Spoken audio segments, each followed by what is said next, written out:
I do the sanding with a handheld sander, and I tend to step outside just so that I don't get sawdust all over the house.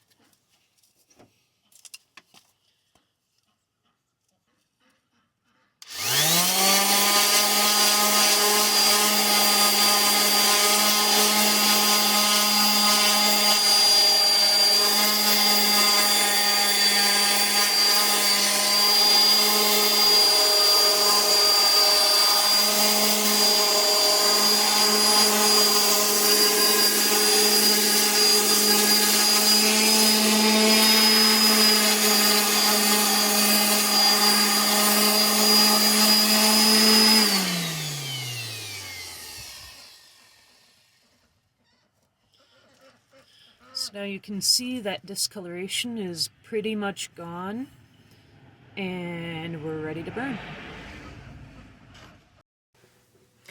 Alright, so first I start with a standard pencil and eraser and sketch out the image on the wood. And I'm going to try to talk while I'm doing this. Because I was watching some other artist videos the other day, and I stumbled across one on YouTube called Drawing Sessions. I don't remember the gentleman's name off the top of my head, but he did some wonderful videos where he's doing like creative sketching in his sketch notebook, and talked the entire time he was drawing, which I find incredible. I learned that talking uses the opposite side of your brain than doing artwork. And in retrospect, it might have been a way that in middle school, my art teacher could get us to be quiet in class. But I always learned that talking used the opposite side of your brain than drawing. And I learned that in order to fully engage the drawing part, the right side of your brain, you need to be quiet for at least 45 minutes to really get involved in the artwork. So talking while drawing is not something I'm particularly good at. Therefore, I will apologize up front if there's long periods of silence where I'm just drawing and not explaining what I'm doing. But I'm going to try. And so, and if you get a chance, check out that drawing session. Very, very well done videos on YouTube. I found very inspirational. So I start with lightly sketching in pencil to get the layout, overall composition, and I'm sketching the different shades, basically.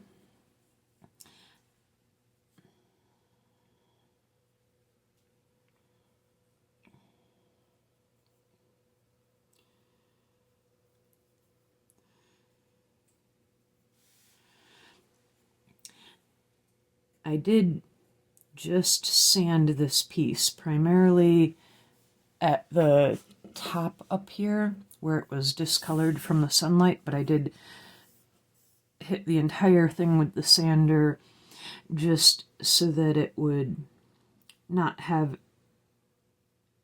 any transition between freshly sanded and previous sanding. If you're interested in some of the details about sanding, sanding makes a huge difference in wood burning. Trying to do wood burning on rough surfaces is really difficult. You probably will not enjoy, you can't get the detail, and it's much more frustrating. So sanding is important, and in general, from like the Facebook groups and whatnot, on wood burning, you'll find it's recommended the higher grit, the better. So the higher grit means finer sandpaper, or a smoother surface. And some artists will go to like 800 grit for sanding. I start with, well, because I get all of my wood as scrap wood, some of it comes directly from the mill as like scrap cut off ends that is rough cut. And if that's the case, I start out with planing it. And then from there, I'll do an 80 grit and then usually a 200 grit. If you're really, really interested in sanding techniques as applied to wood burning, pyrography, you can check out my dissertation for my PhD. I actually studied that for the effect of different sanding grits and the response of wood burning to sanding to different levels.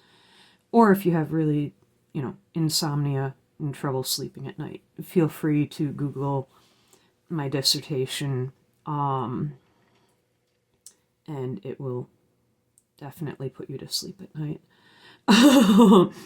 It is very long and boring, but the information is out there. I did study it for quite some time and test different types, different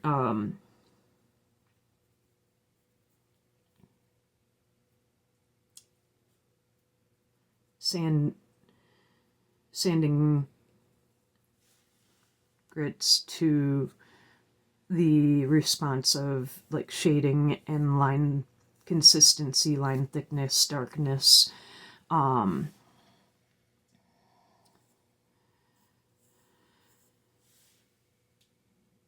It's actually kind of interesting because there were mixed results based on the species of wood that you're burning on, for whether it's actually more consistent and get higher level of detail for softwood versus hardwood on different amounts of sanding to a smoother surface. You can't even see what I'm doing. I'm sorry.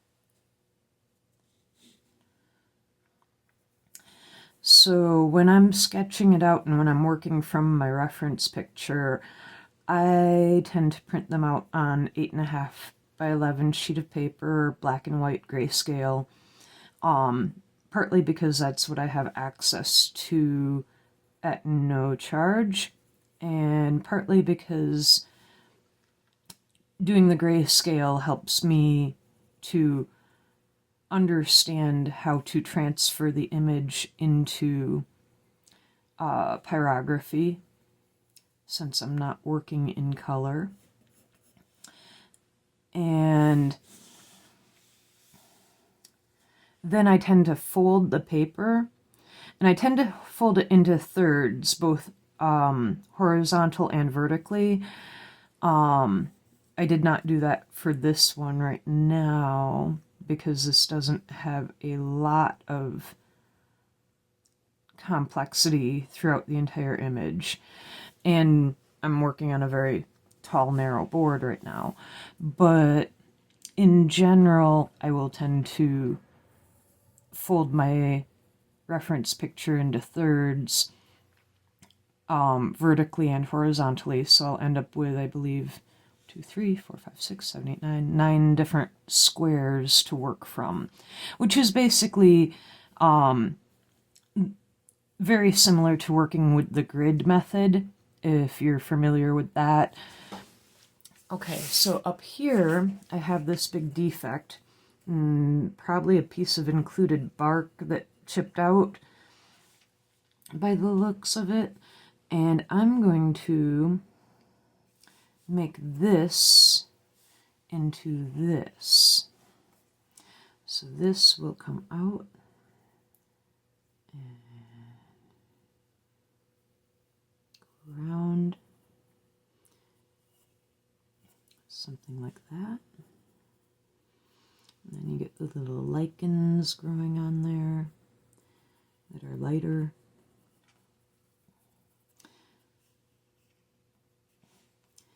And that way that kind of automatically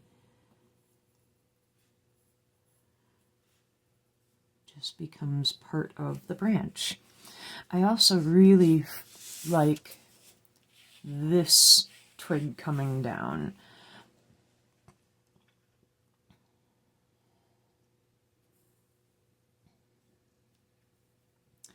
So you'll notice this twig is in front of that one. I'd already drawn that one. And I'm just going to go ahead and draw this one right over top of it.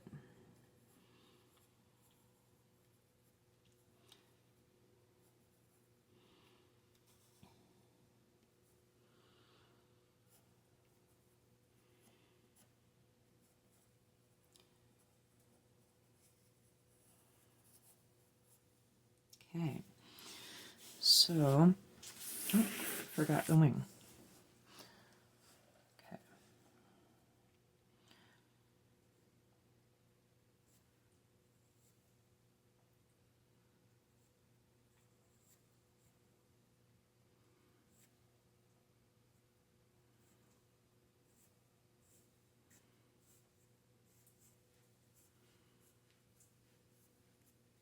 Okay, so now we have the image sketched out.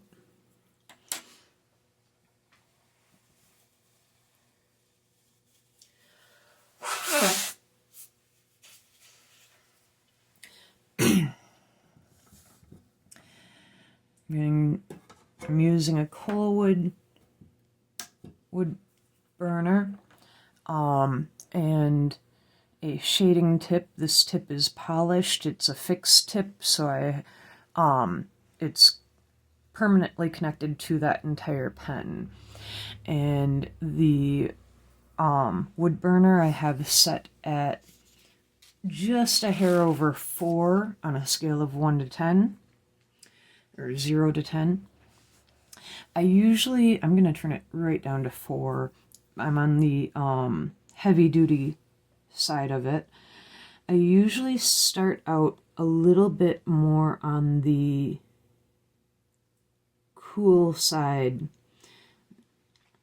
when I'm starting, because I can always come back and burn a little bit darker, but I can't really go lighter unless I sand to erase, and I don't like that because then it creates a little divot in the wood, inconsistency in texture and surface.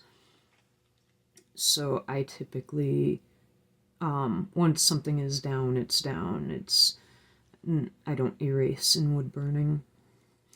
And you'll notice I'm adding a highlight for the eye and leaving just a little bit of space around the eye from the shading. In the reference photo, the eye is all dark.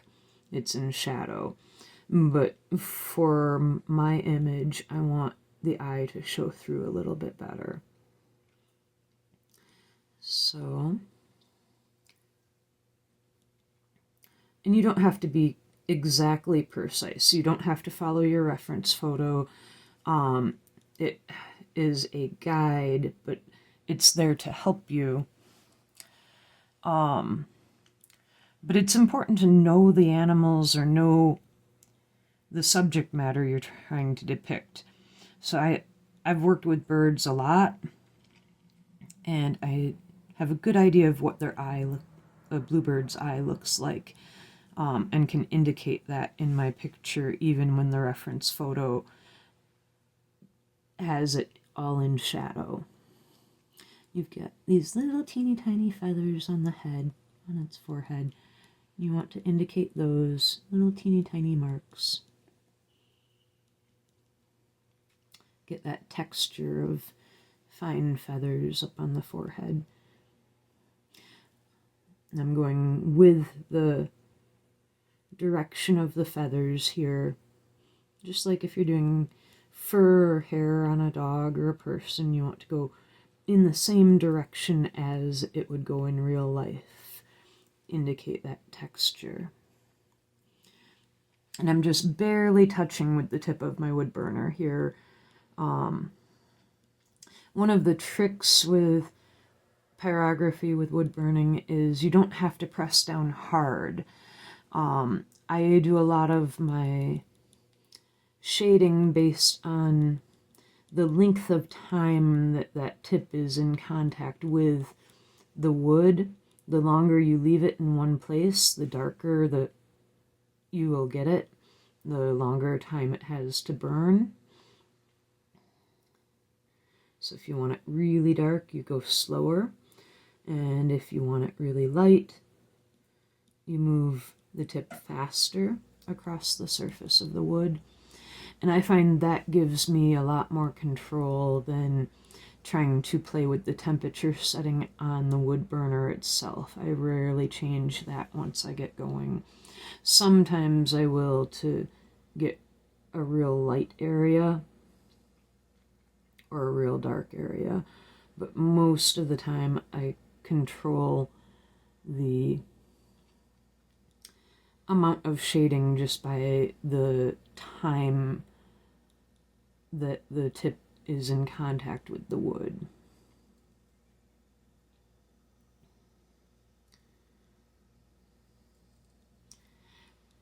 Birds have an ear right about there. It's under their feathers. It's a little hole. And their feather texture actually is different right there. And that helps allow the sound to go through their feathers better, so that they can hear better.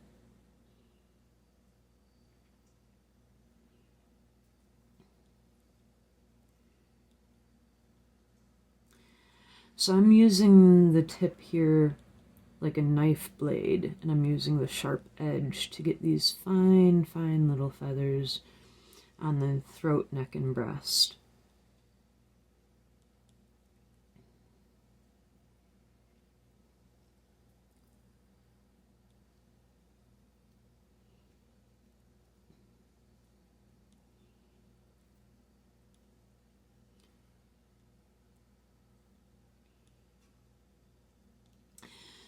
And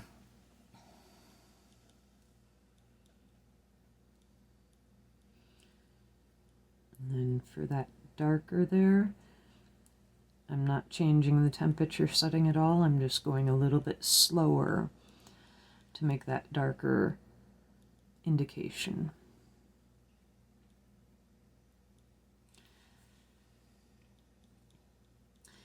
And then coming back into the body, I'll hold the wood burner at a little bit more of an angle, so I'm not quite a sharp knife blade, but holding it a little bit more angled on the wood to get a little bit more softer fluffiness for the belly feathers. Not so worried about the detail. as I get down in here.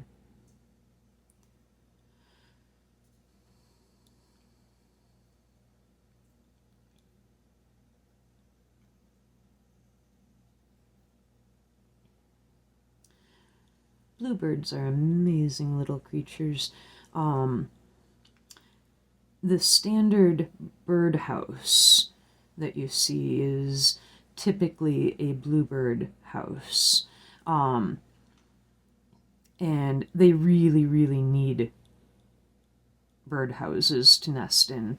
A lot of young birds are covered in white fluffy down, and white fluffy down feathers do not blend in well and hide from predators. A lot of birds are designed to nest in cavities in trees where it's dark inside of a hole of a tree, so they can be white and fluffy and not blend in. But with overall habitat destruction and forest management, we don't tend to leave a lot of wildlife trees that are rotting. So they lose their homes, they lose their place to reproduce and have babies, and that then results in population decline, as well as overall habitat loss and pollution. As you can see, they eat insects, and most people don't like to have lots of bugs around when they're outside, so a lot of places, even on the county level, will spray for mosquitoes and spray pesticides to decrease the insect population, because we don't like things sucking our blood.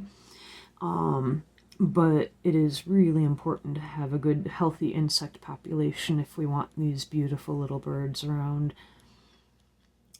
And one thing that you can do for them is put up a birdhouse. Another thing you can do for them is simply tolerate a few mosquitoes now and then, and have a food base for them.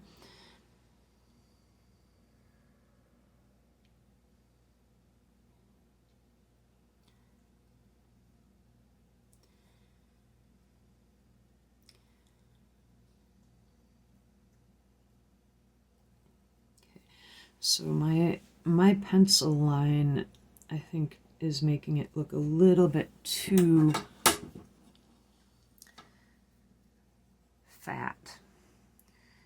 And my pencil lines are just a guide for me as I'm working. But I'll go ahead and erase some of my pencil marks here. And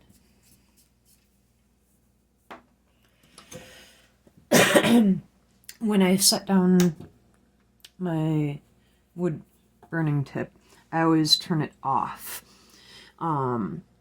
With the wired tipped wood burners, you don't want to leave them on when you're not burning, because you can burn out the tip. I probably wouldn't do that this quickly because I didn't set it down for long, and because I don't have the temperature that high right now. But it's a good practice to always turn it off if you set it down for any reason. I also forget what I'm doing a lot of the time. Forget where I put the coffee cup, and I don't want to accidentally set it down and then forget to turn it off and get distracted by something. Oh, another thing that I should mention is you watched me sand the piece of wood. I took it outside to sand, and I plugged in the sander outside of my house so that I don't get sawdust wood, not quite sawdust, but sanding particles all over everywhere in the house. That's not good to breathe, and recommended you should wear, eye protection and ear protection and mask to prevent breathing in those dust particles when you're sanding. My glasses are actually safety glasses, prescription safety glasses, so you won't typically see me put on safety glasses over top of them. And since I take the wood burning or the piece of wood outside to sand, and I'm not sanding very much this time, I did not put a mask on, but it is recommended, and I wanted to mention that just in case, so that if you're doing it on your own, you should consider wearing a mask so that you're not inhaling all those dust particles, fine wood particles when you're sanding. There's no smoke coming from the tip of my wood burner. That's another thing. I tend to burn on the lighter side of things, even when I'm trying to burn dark, like right here. But if you have any concerns, it's also highly recommended, do your pyrography art, do your wood burning near a window, have a little fan set up to pull any smoke fumes out so that you're not breathing them constantly. And I will do that when I'm working like all day or doing a larger piece. I am sitting here at the kitchen table right by the window. I have the window cracked. And if I'm doing a lot or burning at a higher temperature that I'm actually producing some smoke, I will put a little fan in the window to pull out the smoke and help circulate in good fresh air.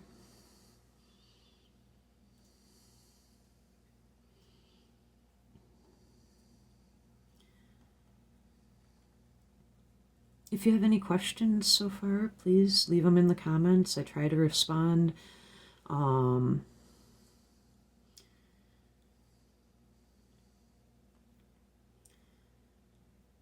These are the tail feathers coming back here.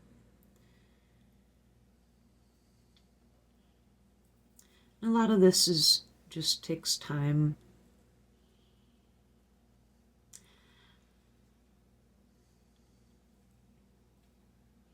I'm not pressing harder to get a darker burn. I'm just going slower.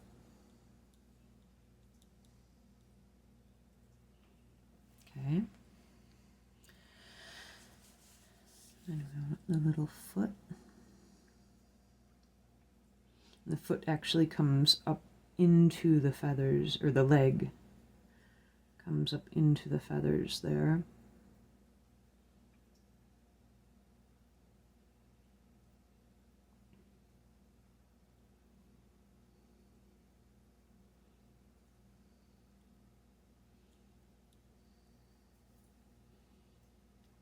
And you can see I'm not following, it's not an exact replica of the reference picture, and it's not even an exact replica of the pencil marks that I made. The pencil marks in the reference photo are just a guide for what I'm doing.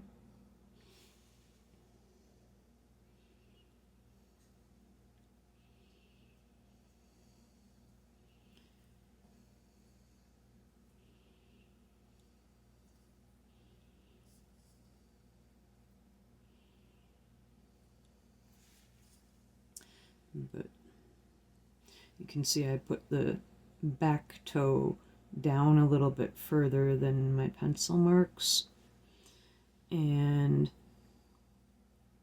you can see that I've got more spacing between the body and the foot than the reference photo. And come back in here and add a bit more shading.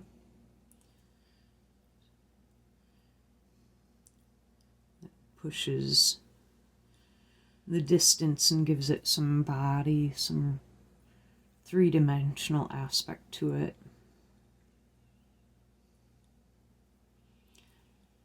And then the light is coming from behind the bird, or behind us, a little bit over here. The light is coming from right about here, shining down on the bird. So the bird's body is putting the tree branch in shadow.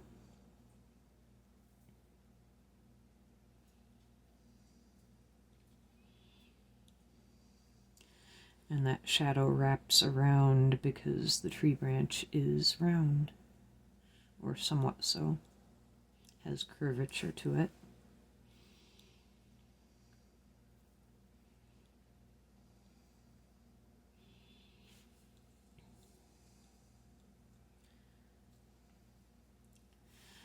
I'm going to do that little fly.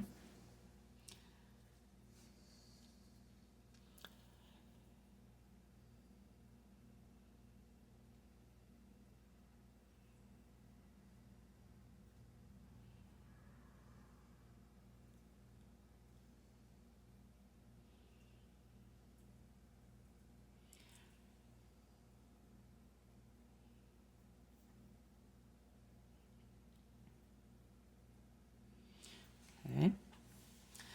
And a bit of indication of where the branch is. So this is probably just going to be like a piece of bark that is lifted up off the branch at this point. I think that's what it's going to have to turn into. And from right there, I'm going to take a 5-minute break. All right, I'm back. I'm going to do a quick plug here. If you're interested in seeing some more of my artwork, check out my book. It's available Barnes & Noble, Amazon. You can Google it online. It's not a how-to woodburn book. There are a lot of very, very good how-to woodburn books, but it is a bit more just about me as an artist, about the artwork that I've done, and showing examples of the work that I've done, stories about the artwork itself. So that is J. Walletella Woodburning, highlights from the first 5 years. It is getting to be about 5 years since the book was published. I hope to be able to do a 10-year book here coming up soon. But in the meantime, do check that out if you get a chance. It's available online. You can order it or request it through your local bookstore or library. And it's important to take breaks when you're wood burning. For one, you don't want to burn out your wood burning tip or your wood burner. You need to give that a chance to cool down. And you want to give your eyes a rest. If you're fairly new to wood burning, the official name is pyrography. The pyrography will include burning on leather or burning on other materials. And then wood burning is specific to wood, a subcategory within pyrography. But just like, working on a computer or anything else, reading for a long time, you want to give your eyes a little bit of a break now and then. So it's important that you take breaks. I get up and we'll walk around the outside of the house, check on the ducks and chickens, guinea fowl, do a couple stretches, and then sit back down and work some more. I also get cold fairly easily, and it's that time of year right now that it's starting to snow.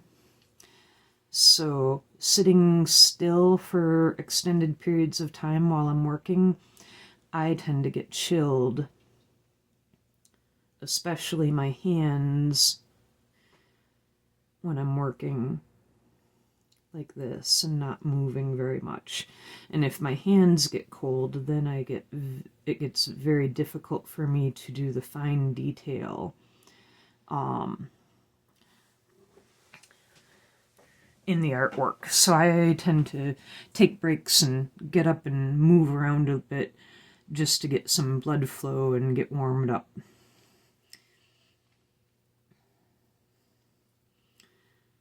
And give my eyes a rest. Go outside and look out along the horizon and change what I'm focusing my eyes on from, the 6-8 inches away to give my eyes a break.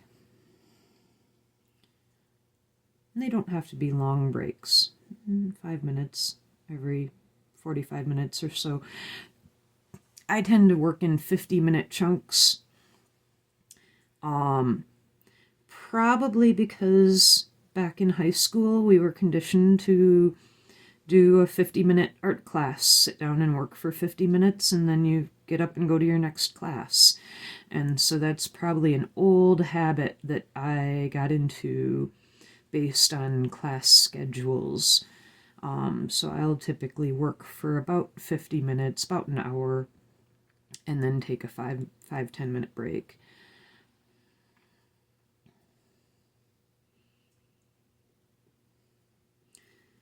Isn't it interesting how subtle routines and habits like that creep into our lives without even noticing them? So here I'm using the flat side, spreading it like a butter knife to get that even shading, even tones. It's a little bit darker right there. And you'll also notice that as you're burning, the heat transfer from the tip of your wood burner to the wood, if you lift your wood burner off the wood for any length of time, it gets hotter. So when you first take the tip and place it on the wood, it's going to be hotter than as you're moving it across the wood. That heat accumulates, and then it has a sudden heat transfer when you first touch the wood. That's in one of the wood burning books from the 1800s. They referred to that as the dreaded dot. And it is. It's really annoying when you don't want it there. And there's kind of a technique of learning how to deal with it. The book from the 1800s that recommended practice to get away from it. I usually start, if I lift the tip up off the wood, then I start at the darkest point, which is the edge right there where one feather overlaps. There's a little bit of a darker line there from the overlapping feather, the shadow cast from it, and there's that dreaded dot. But I try to work that into the picture the best that I can, because it's always there. I have not, here, I'm not lifting the wood burner up off the wood long enough for the heat to accumulate and cause that dot. But if there's any length of time when the tip is off the wood, you'll get that dreaded dot. And that's just, be aware of it and work with it. And when you go to place your wood burner back down on the wood, start at a dark point and work your way out from that. That's my workaround.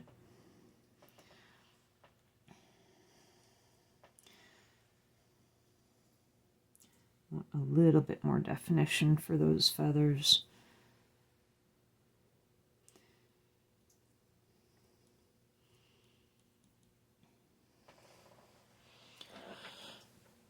Let's see if I can zoom in here so that you can really see. Remind me to zoom out again. But for this, getting the overlap on those feathers and that little bit of shading. And then they get lighter as we come up toward the tip of the wing.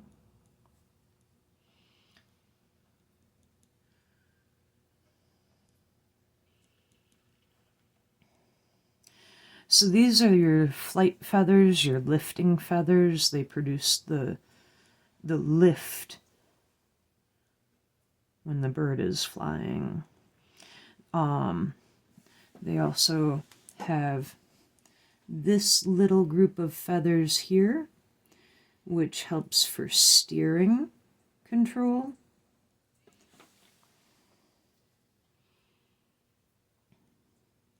They can move those feathers separately to help steer. It's pretty cool. And the bird's skeleton structure actually ends like you can see these little feathers here. There's actually no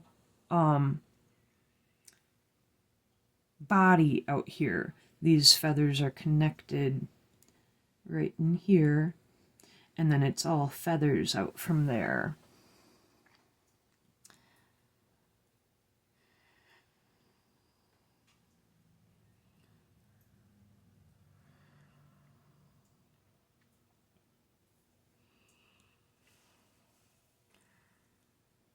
There. That looks pretty good. So I'm going to zoom out and go back to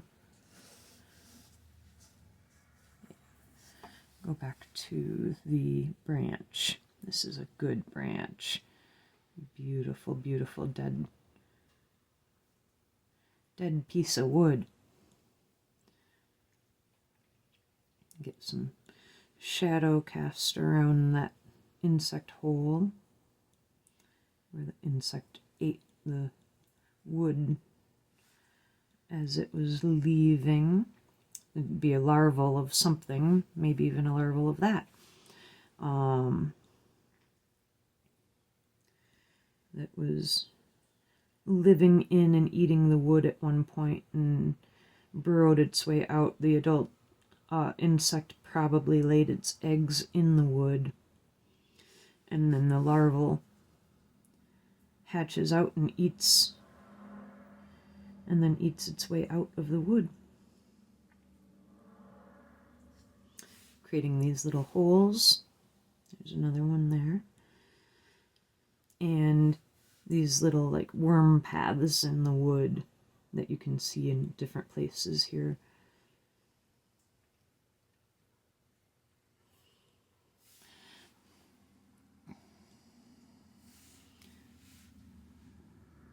A little more shading here.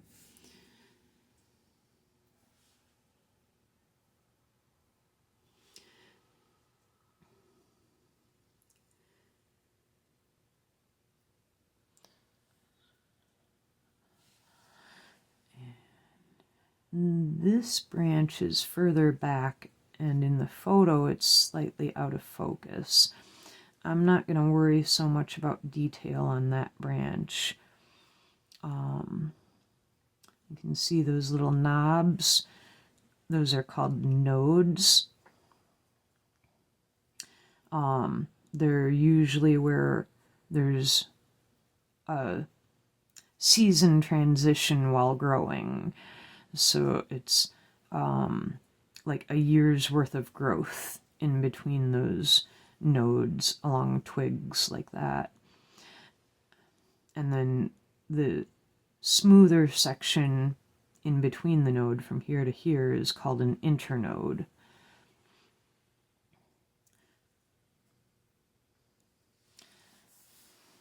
Okay.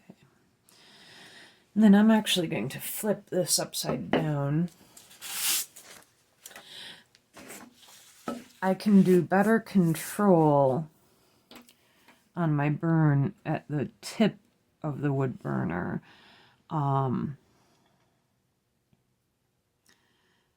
Rather than the back side, just like a knife. So if I want to get real detailed, sharp, crisp edges on my line, that's the side that I have the tip pointing toward. Because on the back hand side, the back, it's more diffuse. The heat is more diffuse and you don't get the solid, crisp edge, but it's better for shading. So when I work up to a dark edge and I want a crisp line or a hard transition, I tend to flip the wood itself so that I'm not working at odd angles with my wrist and arm and hand movements. And I'm going to go ahead and turn my wood burner up. It was right at 4, now it's closer to 5, not quite up to 5. And this is working on maple. And maple is a hardwood. It's more dense than your softwoods. Your pines are usually considered softwoods, but maple is a fairly dense wood, and so it will take longer to burn. But because it's dense, the heat doesn't diffuse as much as softwoods, so you can get much more detail where you place your wood burner. It doesn't fan out as much, so you can get the really fine detail on your hardwood. Basswood is also technically considered a hardwood, but it's one of the softest hardwoods, and it's highly preferable among woodworkers that do wood carving, because it's a fairly light, easy wood to work with when you're doing wood carving. It's also beautiful wood to do wood burning on, but I have access to more maple than I do basswood.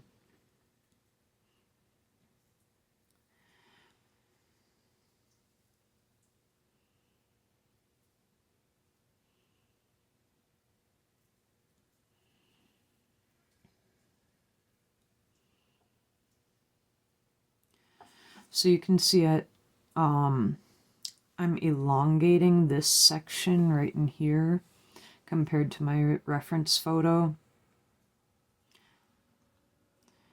I'll do that occasionally, partly because I want that stain to be under the bark, and partly because my piece of wood is really long and thin.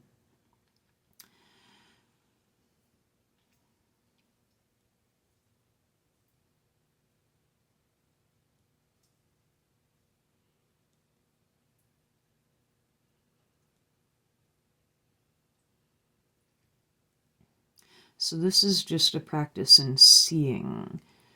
You want to see what you're doing and not just be like, oh, it's a branch and bark.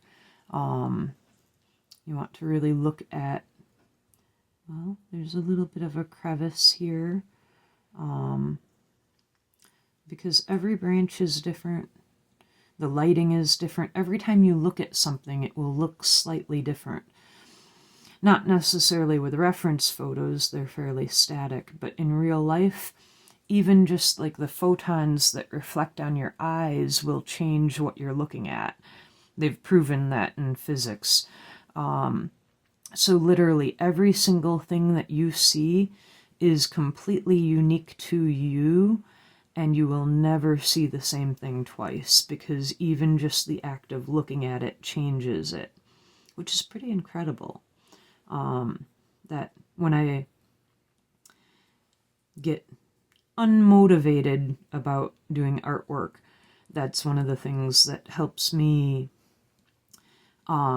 quit looking at reference photos, go out, sketch some things from life, because really, truly, whatever you're looking at right now, you will never ever see and process the same way again. It will never be there in that exact way, in that exact lighting. The way that you interpret it is unique to that one instance in time.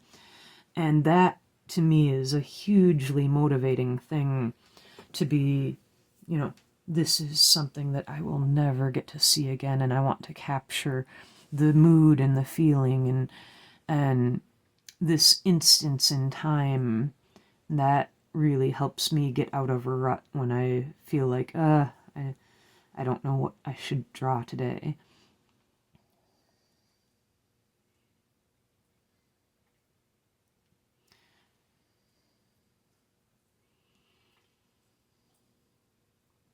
Question for all of you guys out there. What do you call this? And I tend to refer to this as drawing. It feels very much like drawing. I do quite a bit of pen and ink as well. And I don't consider, we have terminology and language around drawing and painting, sculpting, things like that, but we don't have a lot of solid language around wood burning. And so I tend to use the language that is used around drawing for my wood burning. But it's really something, it's a really old art, but it's a really overlooked art as well. And we haven't developed a lot of the language around it to be standardized. That's something that I've learned over the years of doing a PhD on wood burning and researching for another book about the history of wood burning that I'm somewhat in the process of working on. Got put on the back burner for a while, but I have researched it quite a bit, and it was originally going to be a chapter of my PhD, but thankfully got cut out. So what do you guys call the actual act of putting the pen or the nib on the wood when you're just talking about it, explaining it to friends or fellow artists? Because sometimes they can be quite like brush strokes for how you're applying and working with the tool, but sometimes they're much more like drawing with a graphite pencil or a marker. And I'd just be interested in hearing how you guys refer to it. What's your lexicon around the technical aspects of describing wood burning? Oh, look. There's a little bit more of the tail feathers there that come behind that. This is the art of observation. I did not catch that in my original pencil sketch. And then you can see there's a little bit of that branch that is highlighted by the sun. So I'm leaving that little bit there. And that's actually where my pencil line was. And I'll go back and erase that. But you end up with a broken image there. And your mind fills in that that is sunlight on the twig. You don't have to outline it when you're actually doing the artwork.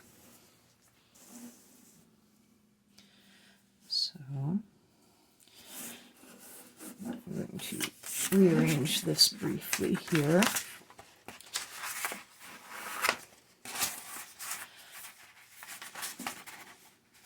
This is where we're getting more into the working in thirds, which I have been learning about the rule of thirds in art, and found that kind of intriguing that I pretty much automatically break my images down into thirds in the same way that the rule of thirds works when you're analyzing artwork.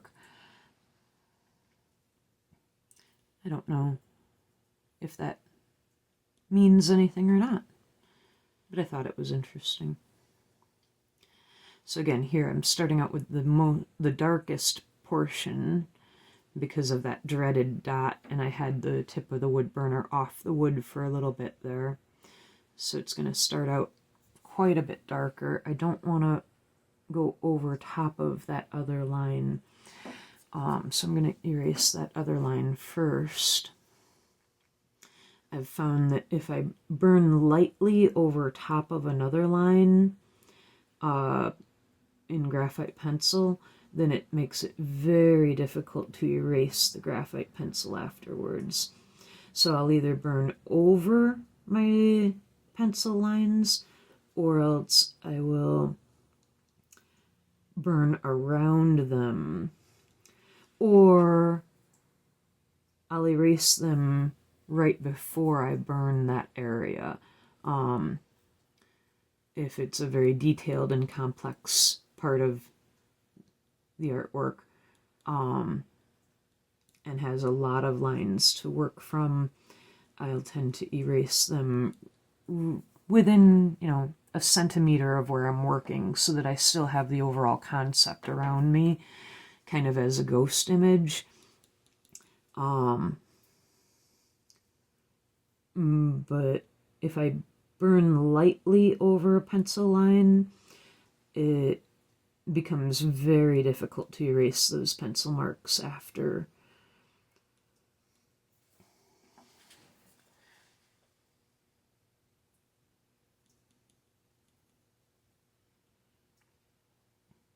So you'll see I'll burn dark over the pencil lines.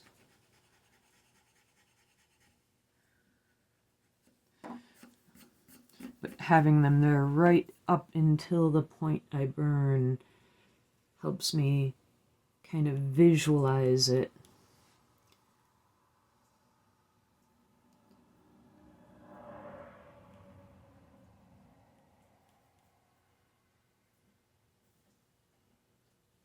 Even though I erase it before I do it.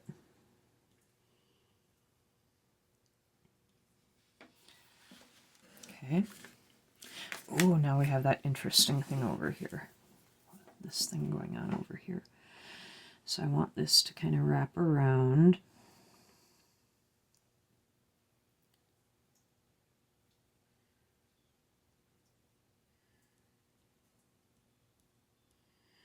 So this is where the bark is peeling off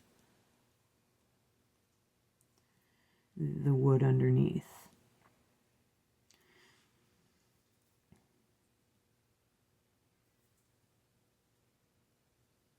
Great place for insects to hang out.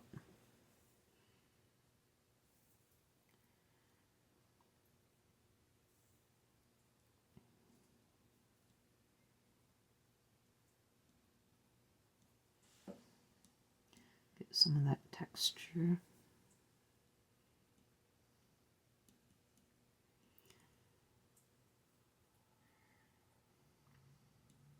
And here again, I don't have to follow exactly what the reference photo shows, because every piece is different. Every little lichen is different. Every piece of bark is different.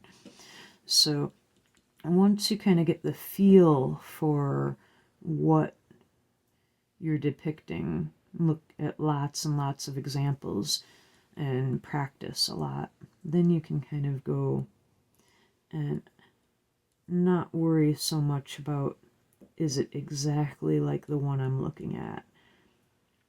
because every single one is different. So there we've got that bark coming off. And then we wanted to see those little worm trails. The grub that emerged from the rotting branch ate its way through and came out. Now, I want to do just a little bit. That was darker than I intended it to be, for sure. Right there, but that is what it is. I don't erase, so now it's there. Oops. And that's okay. Go through and darken this side up to balance it a little bit more. And I should have thought of that. I'm kind of talking a lot more than, well, I don't usually talk at all while I'm doing artwork, so I should have thought of that, because rotting wood is less dense and therefore will burn more quickly, faster than good solid wood. And that is exactly what happened there when I made that mark. It burnt way darker than what I had intended it to, because it is actually rotting. But that happens. And yeah, never worry if you mess up. Like, this is one of the reasons I use scrap wood. So I have a relatively low investment cost. If you're using scrap wood, be careful about it having any finish or paint or stain soaked into it, because that can be highly toxic to burn through. But I know where my scrap wood is coming from. A lot of it comes from local, like, backyard sawmills up here, for the trim off merchantable pieces.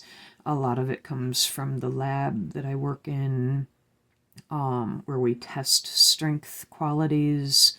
So I know how it's been processed and at what point in the process it was discarded, and I was able to grab it for use for wood burning.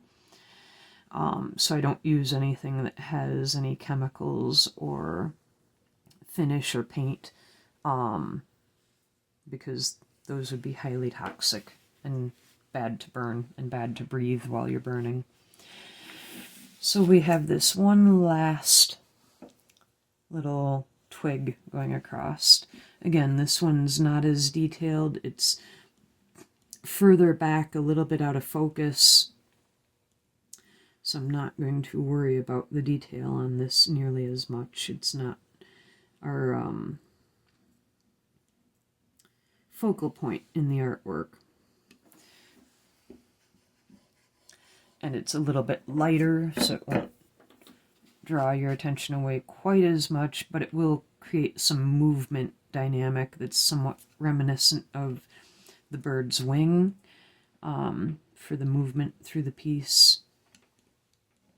I like that. A little bit of a bump there.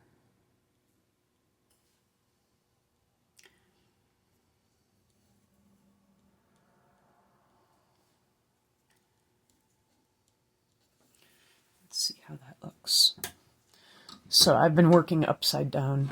We'll switch this around and unzoom so you can see more of the whole image. I need to erase all my pencil marks. My pencil marks are really light to begin with, so typically I can't really see them very much at the end, but I tend to go over the whole thing with an eraser just to make sure that the pencil marks are gone. If I'm drawing on paper, a lot of times I won't do a pencil outline first. I tend to on wood, partly because the wood tends to come in a lot of different sizes and shapes, so I want to get my composition down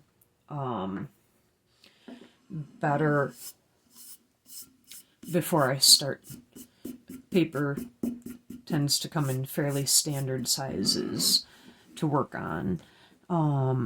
But if I'm drawing on paper and erasing pencil marks, I will use a better quality eraser so that I don't damage the paper.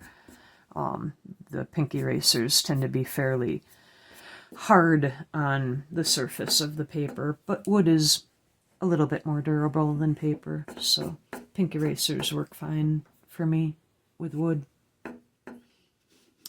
And there we go. Let's stand back and take a picture of the... Oh, I still have to sign it. I always forget that part.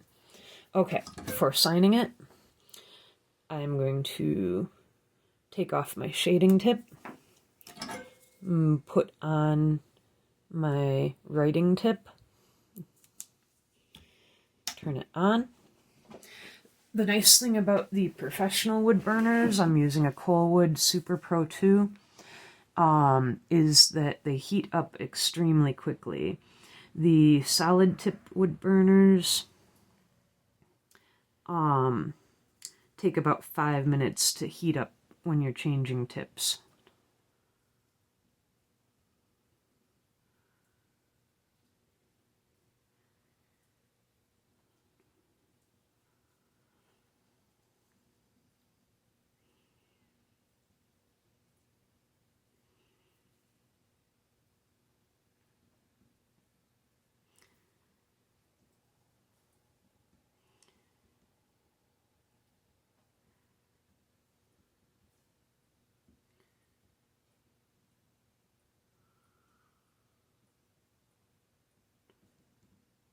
So this